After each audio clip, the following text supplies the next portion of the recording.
इस देश का एयरपोर्ट बिल्कुल ओपन है और फ्लाइट लैंड होने से रुकी थी क्योंकि रनवे पे कुत्ता आ गया था और कुत्ते के बाद एक आदमी स्कूटी चलाने आ गया रनवे पे। फ्लाइट दोबारा हवा में उड़ गई, अब जाके लैंड हुई है। जो हफ्ते में 1-2 फ्लाइट भी आती है उसमें भी सिर्फ लोकल जाए, एक टूरिस्ट शायद मैं देख पा रहा हूँ। मात्र 2 से 2.5 मिनट के अंदर एयरपोर्ट पे जाके हमारा चेक इन हो गया, बोर्डिंग पास हमें मिल गया। कि ये जो आइलैंड है ना, इसकी चौड़ाई ना सिर्फ और सिर्फ 200 मीटर है। तो उस 200 मीटर के अंदर ही सारे लोग रहते हैं, स्कूल, दुकानें, एयरपोर्ट वगैरह सब इस 200 मीटर की चौड़ी स्ट्रिप के अंदर सब कुछ है। पानी का लेवल यहाँ पे है और रोड बिल्कुल इतनी सी ऊपर, और ये यूं नहीं है कि भी बीच है कोई, देश आइलैंड ही पूरा यहीं पे बसा हुआ, इतनी ही ऊंचाई पे। लाइफ में पहली बार ऐसे पेन से लिख के बोर्डिंग पास दिया गया कहीं पे।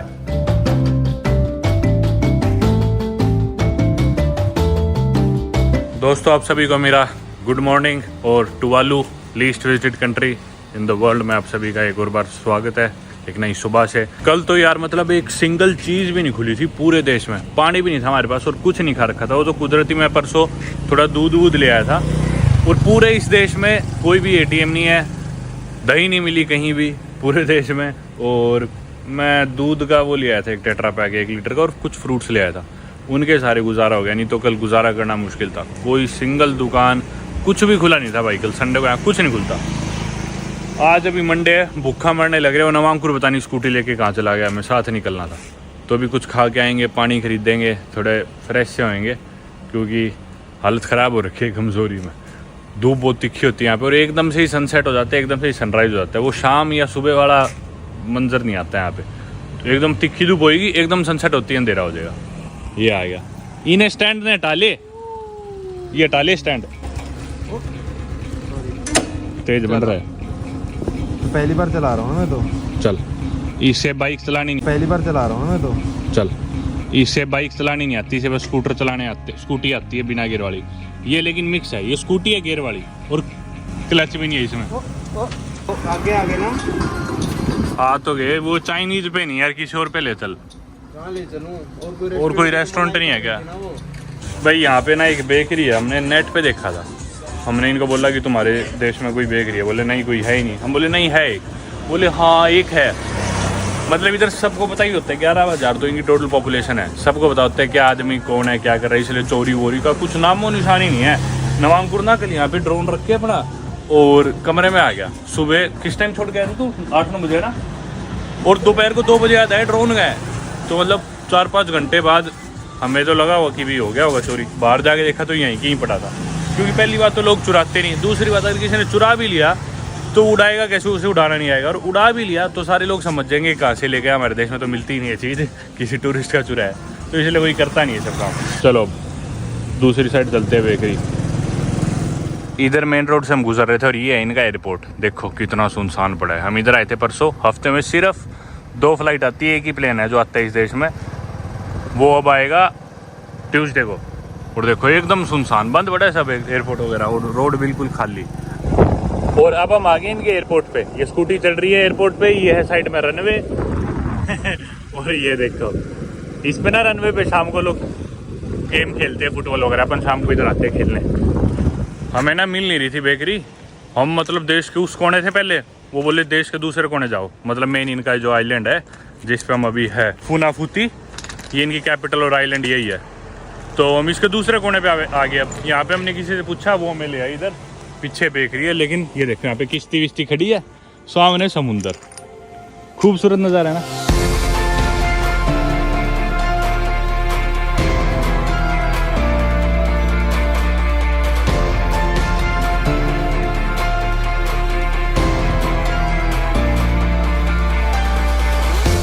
वो देखो उधर है अपनी बेकरी, उधर चल के कुछ खाते, खुशबू आने लग रही है बाहर, मस्त सी।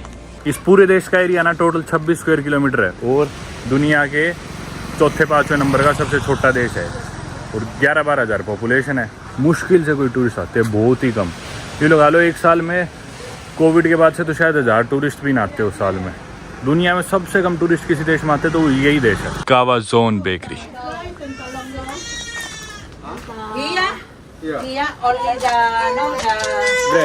भाई ये तो है ताज़ा ब्रेड की बेकरी। हम तो उम्मीद करते हैं डोनट्स वगैरह सब होएगा, पर ये ताज़ा ब्रेड है इधर।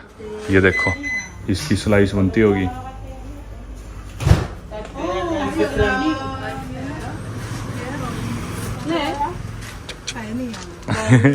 यार आप ना एक चीज़ ज़रूर सोच रहे होगे, देखो पानी का लेवल यहाँ पे है और रोड बिल्कुल इतनी सी ऊपर, और ये यूं नहीं है कि भी बीच है कोई जो यहाँ पे लोग दिख रहे हैं, ये मतलब देश आइलैंड ही पूरा यहीं पे बसा हुआ है, इतनी ही ऊंचाई पे। ये देखो पानी से सी लेवल से इस देश की ऊंचाई है सिर्फ 2 मीटर, और सिर्फ 2 मीटर ऊंचाई होने के कारण ये दुनिया का सबसे पहले डूबने वाला देश बनेगा, और अगले 50 से 60 सालों में हो सकता है देश एग्जिस्ट भी ना करे इनका, क्योंकि सी लेवल बढ़ने लग रहा है ओशन के लेवल, और देश डूबता जा रहा है। बाय।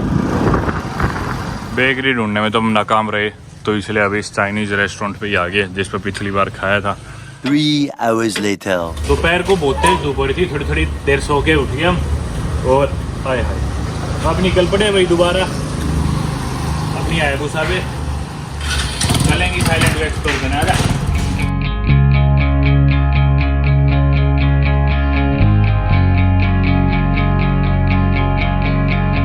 भाई हम आगे स्कूटी चला के इसके एक एंड तक, टुवालू का ना सबसे बड़ा मेन आइलैंड यही है फुनाफुती, इसके अलावा 6 आइलैंड हो रहे हैं छोटे छोटे, सबके नाम एन से है, और एक और आइलैंड है सिर्फ इन 2 के नाम एन से नहीं है, बाकी सारे जो छोटे छोटे आइलैंड है उन सबके नाम एन से है। इधर इनका एक स्कूल था आ गया, और दिन में नवांकुर बता रही इधर बच्चे खेल भी रहते, देखो कितना मस्त नेट लगा हुआ है ना। मेरा तो बहुत मन कर रहा है यहाँ पे खेलने का, पर अभी कोई है नहीं, शाम का टाइम हो गया, बंद हो गया होगा। इधर हम थोड़ा बहुत सनसेट सा देखने आगे, और स्कूटी पे अपनी राइड एंजॉय कर रहे थे इस देश की। मज़ेदार है यार देश, एकदम शांतिपूर्वक। Don't give up, no, don't give in. Never lose hope, don't let go of the promise. It ain't done, yeah, he's got a plan. Watch him rain down, got a miracle. Watch him rain down, got a miracle.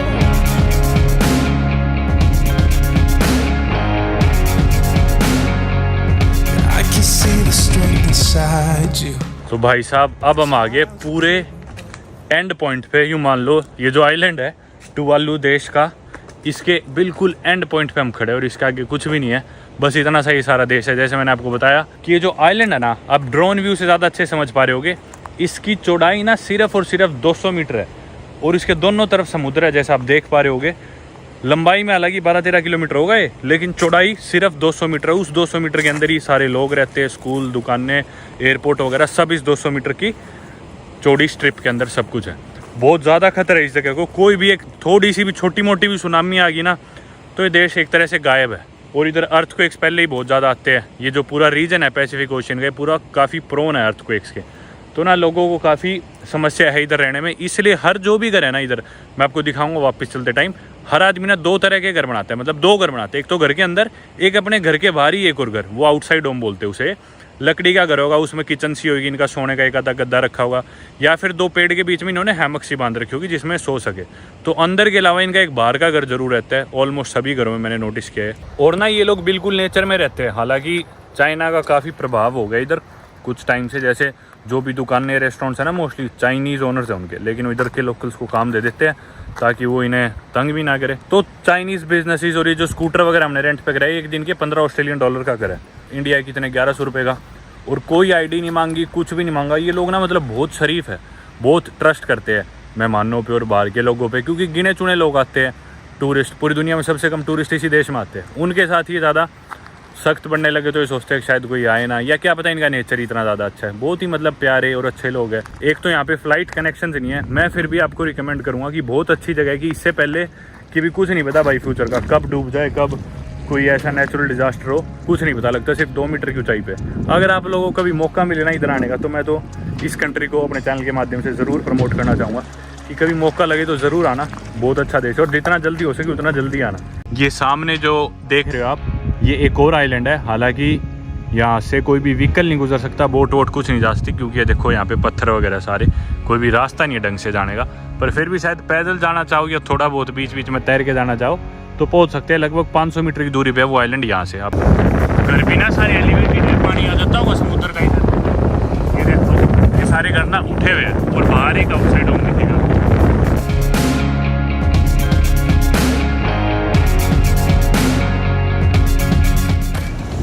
अब हम आ गए भाई अपनी scooty वापस देने, 2 दिन चलाए बाद कर दे खड़ी। स्कूटी हमने लौटा दी, और ना स्कूटी का जैसे मैंने आपको पहले बताया कि भी बहुत बढ़िया लोग थे, हमें बिना कुछ जान पहचान के सीधा दे दी थी और किसी और के थ्रू ही ऐसे ही।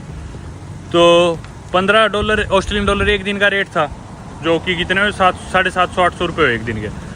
तो हमें लगा कि भाई तेल पूरी करा के देना होगा, हर जगह यही रूल होता है भाई, रेंट पे आप गाड़ी स्कूटी लो तो जितना तेल होता है उतना ही देना होता है और यूजुअली पूरी टंकी देते हो। इसकी इन्होंने हमें पूरी टंकी दी, लेकिन हमने आधी से भी कम कर दी थी टंकी। और हमने स्कूटी लौटाई ना, तो मैं बोला भाई तेल हमने यूज़ कर लिया, इसके पैसे बता दो आप कि भाई पैसे देने हैं क्या। तो बोले अच्छा खाली कर दी क्या।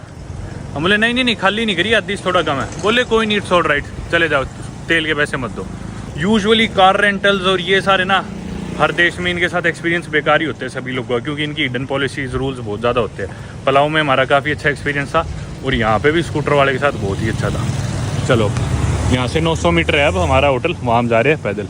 टुवालू देश में मेरी तीसरी सुबह यानी कि आखिरी दिन हो गया है और मैं भी जाने लग रहा हूँ एयरपोर्ट, क्योंकि आज है फ्लाइट टुवालू से फिजी की, यानी कि फुनाफुती टुवालू कैपिटल से फिजी कैपिटल सुआ की। आप सोच रहे हो कि पैदल कहाँ जा रहे हैं, और जस्ट अभी होटल से निकला था मैं। तो दरअसल जो एयरपोर्ट है वो 100 मीटर ही है होटल से सिर्फ, तो सारी चीज़ें पैदल का ही रास्ता है। बहुत छोटा सा देश है, बहुत अच्छा मेरा एक्सपीरियंस था। अभी हम चेक इन करके वापस होटल आ जाएंगे, फिर जब फ्लाइट उड़ने का टाइम होगा तो दोबारा बोर्डिंग गेट पे आ जाएंगे। एक बार पहले चेक इन कर लेते हैं एयरपोर्ट पे। क्या हो गया, क्या दिया है? बोर्डिंग पास देगा हाथ से, तेरा भी लिख के देखो, हाथ से लिख रही हैं। हाथ से? Know that is my. That's his. And where's yours? ये है मेरा। Oh, sorry. कंफ्यूजन होगी। ये बोर्डिंग पास है, दिखाइए। चौधरी भाई ये तो संभाल के रहना पड़ेगा, पहली बार देखा है। देख सीट, प्लेन की सीट सारी यहाँ रखी है।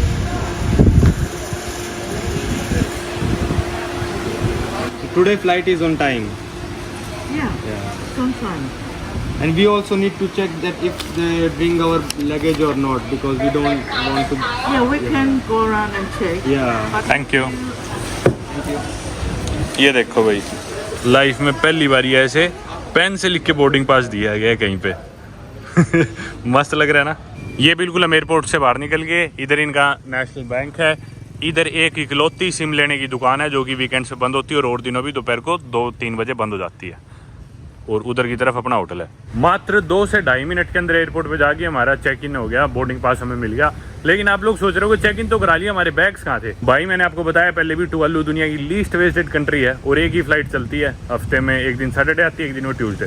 तो हम जिस फ्लाइट से आए थे ना फिजी से यहाँ पे, हमारे बैग एयरलाइन वालों ने फिजी में ही छोड़ दिए। तो हमारे पास कोई भी बैग नहीं था। बिना बैग के जो टी शर्ट भी आप देख रहे हो नहीं है, मैंने यहाँ पे खरीदी थी एक दुकान से, थोड़ी सी हमें एयरलाइन से कंपनसेशन मिली थी। कोई बैग वगैरह कुछ नहीं लाए थे। और ये जो एयरलाइन वाले थे इनके पास कोई कंप्यूटर नहीं था, जैसे आपने देखा पेन से ही सारी चीज़ हो रही थी। यूँ लग रहा था कि 50 साल पीछे चले गए हम टाइम में। इनके पास एक लिस्ट आती है, ये पैसेंजर्स होंगे आज, उस लिस्ट में से पेन से टिक करते रहते और उनके बोर्डिंग पास खुद ही पेन से बना देते। और जिन जिनका चेक इन हो गया, कंप्यूटर में तो डाल नहीं सकते सिस्टम, उस लिस्ट में लिख देते भाई इसका चेक इन हो गया। तो ये हिसाब किताब है इनका। और इधर इनका शायद पुलिस स्टेशन भी है, नवांकुर कहता है पुलिस स्टेशन देख के आना है, क्योंकि होटल तो हमारा ही आ गया, यही रहा होटल, 100 मीटर है बस। पुलिस स्टेशन के आगे इकलौता झंडा दिखाया हमें और इस झंडे के आगे फ़ोटो खिंचा ली हमने। सामने ये इनका सरकारी दफ्तर है, कोई गवर्नमेंट बिल्डिंग है। और ये है एयरपोर्ट। अब क्योंकि आज फ्लाइट आनी है तो एयरपोर्ट पे देखो आज लगी रौनक। जिस भी दिन फ्लाइट आनी होती है ना, सारे देश वाले इकट्ठे हो जाते हैं, क्योंकि इनके लिए तो एक इवेंट जैसा सा है ये कि भी आज फ्लाइट देखने को मिलेगी। चेक इन करके वापस होटल चले गए। होटल जाके अपना ये बैग पैक उठा लाए जिसमें लैपटॉप वगैरह है और वापस एयरपोर्ट आ गए। ये देखो, ये है दुनिया की लीस्ट विजिटेड कंट्री, जिधर सबसे कम टूरिस्ट आते हैं एक साल में, उधर का एयरपोर्ट। जिस दिन इधर कोई फ्लाइट आनी है, एक छोटी सी फ्लाइट आएगी बस।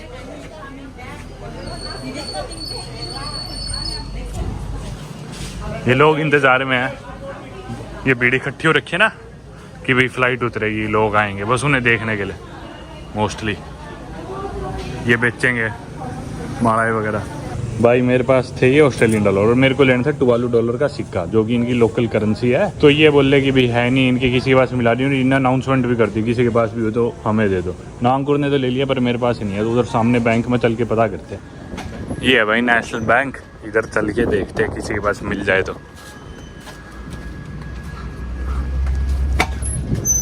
सारे ऑस्ट्रेलियन डॉलर यूज़ करते हैं क्योंकि बहुत पहले की है इनकी, जो सिक्के बने हुए भी है, मिलते नहीं जल्दी से। फिर ना मेरे को याद था कि आटू नाम का लड़का था जिसने मेरे को स्कूटर दिलाने में मदद करी थी और उसका नाम मैंने फ़ोन में लिख रखा था। नवांकुर को ही मैंने उसकी स्टोरी बताई थी तो नवांकुर के भी याद था।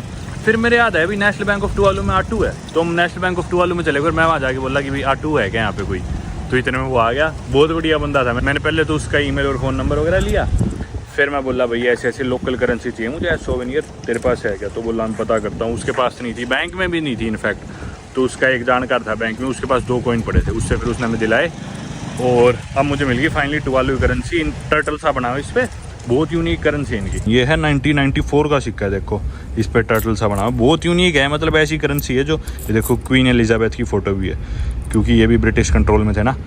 मतलब ये ऐसा सिक्का है जो आपको यहाँ पे इतनी मुश्किल से मिल रहा है, तो ये आपको दुनिया में कहीं नहीं मिल सकती। ये करेंसी बहुत ज़्यादा यूनिक है, दुनिया की लीस्ट विजिटेड कंट्री, वैसे ही आप मंगा भी नहीं सकते किसी से जल्दी से। और ये सामने एयरपोर्ट है, ये देखो। और अभी फ़्लाइट आएगी ना, तो एयरपोर्ट पे थोड़ी भीड़ सी होने लगी। इधर तो जाली लगी है, पर उधर से रनवे का रास्ता जो है वही मेन रोड है उधर साथ में। तो चाहे उधर से जाके बेशक सीधा फ्लाइट में घुस जाओ बिना इमिग्रेशन वगैरह कुछ कराए, तो भी कोई ऐसी दिक्कत नहीं है। सारे लोग एक दूसरे को जानते हैं जो भी इधर चलते हैं अंदर।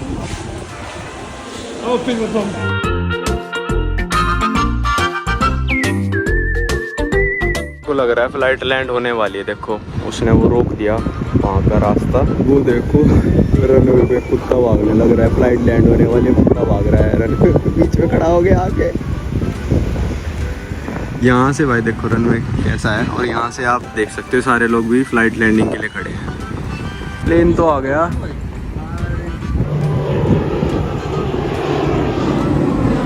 ये तो चला गया भाई पीजी एयरवेज। कुत्ते की वजह से लैंड नहीं हुई फ्लाइट, देखो ये गाड़ी वाला कुत्ते को भगाने आया पहले, इसलिए फ्लाइट लैंडिंग कैंसिल हो गई। वो देखो वो रहा प्लेन, घूम के आएगा अभी ये पूरा चक्कर पक्कर काट के। स्कूटी वाला बीचों बीच रनवे से क्रॉस करने वाला था, अभी बीचों बीच मतलब आके, तो ये भी यही कह रहे हैं। वो सारे लोग उस पर चिल्ला रहे हैं पागल है क्या, रनवे पे से क्यों जा रहा है, फिर फ्लाइट कैंसिल हो जाएगी, लिमिटेड पेट्रोल है उस फ्लाइट में। यहाँ कुत्तों की बड़ी दिक्कत है, वो दूसरा कुत्ता वहाँ चला गया, वहाँ जाके बैठ गया। एक ये वाला पहले गया था, अब वो वहाँ जा रहा है। भाई अब ना यार भाई, फंस जाएंगे, मर जाएंगे हम यहाँ। प्लेन हमारा आ चुका है, और इस बार इस कुत्ते की वजह से कुछ भी हुआ ना, बता रहा हूँ, ये कुत्ता गया काम से। चल चल निकल भाई, वो देखो कुत्ता जाने लग रहा। सब लोग यहाँ पे ही देख रहे हैं कि कुत्ता ना आ जाए। चल मेरे शेर कर दे लैंड, कर दिया, इस बार तो करेगा ही। बढ़िया हो गया भाई इस बार तो।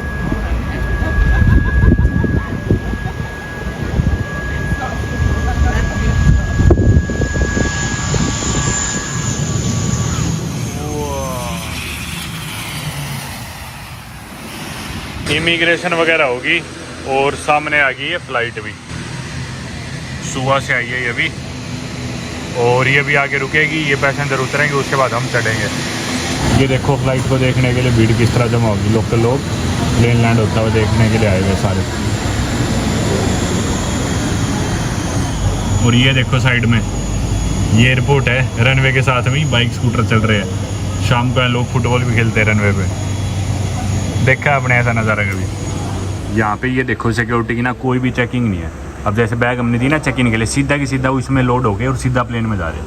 मतलब वैसे तो और जगह मशीन लगी होती है, चेक इन बैग भी उसके स्कैनर के थ्रू होके जाते हैं, कोई बम वगैरह तो नहीं लेके जा रहा, पर इसमें देखो सीधा प्लेन में जा रही है। ये तो बाकी चेक इन बैग हो गए हमारे। जो बैग पैक है ना पीछे देख लो आप कैसी है चेकिंग, मतलब हाथों से चेक करते हैं, कुछ ऐसे वो सिक्योरिटी वगैरह स्कैनर नहीं लगा हुआ उसके लिए कि भी मशीन के थ्रू जाए स्कैनर में, बस ऊपर से देखेंगे बैग में क्या है, बोले जाओ।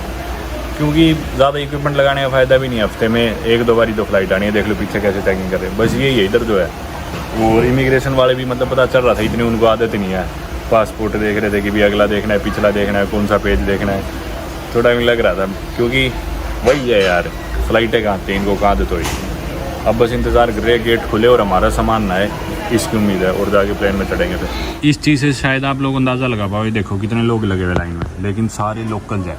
जो हफ्ते में 1-2 फ्लाइट भी आती है उसमें भी सिर्फ लोकल जाए। एक टूरिस्ट शायद मैं देख पा रहा हूँ, जो कि ये लेडी हो सकती है, ये बाहर की लग रही है मेरे को। तो अब हिसाब लगाओ, एक फ़्लाइट में 1 या 2 टूरिस्ट भी आ रहे हैं, और हफ्ते में 2 फ्लाइट आ रही है, तो यानी कि हफ्ते के कितने 3-4 टूरिस्ट हुए, महीने कितने टूरिस्ट हुए 15-16। मतलब किसी देश में आप 20 मान लो, 15-16 को भी 30 मान लो, महीने में सिर्फ 25-30 टूरिस्ट आ रहे हैं, देख लो। एक देश के अंदर एक साल में सिर्फ 300-400 टूरिस्ट कुछ भी नहीं होते भाई, कुछ भी नहीं। तब ये दुनिया की लीस्ट विजिटेड कंट्री है। ओ भाई